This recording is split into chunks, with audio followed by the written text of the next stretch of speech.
it was kind of like a conflict a little bit between left and right there, actually, because what we had in our beautiful community, and I'm not indicting anyone, I'm just talking about framework and structural things.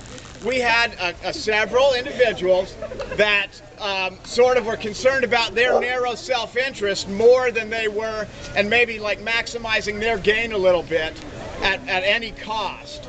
So, and we are trying to be a little bit more of a left movement where we have a lot of very intelligent people pursuing under a lot of pressure.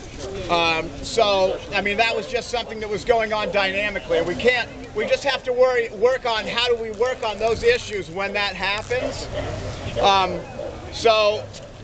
You just have to think about, like, from the labor movements in the late 19th century, women's suffrage, child labor movements, the labor movement itself in the 1930s, civil rights, the environmental movement, the anti-war movements, the anti-nuclear movement, the pro-renewables and pro-sustainability and green movements.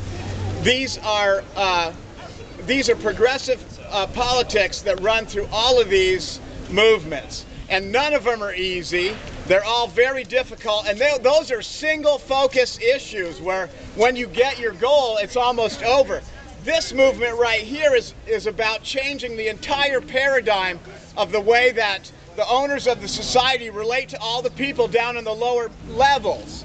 So we are up against something that none of these single focus issues have ever tried to relate to. So we actually, if you go all the way back to Jesus Christ, who was actually probably more of a reactionary against the Roman Empire historically than he was. I mean, so that continuum through history runs all the way up through. So we really need to work on our art of compromise. We need to hang together so we don't hang separately.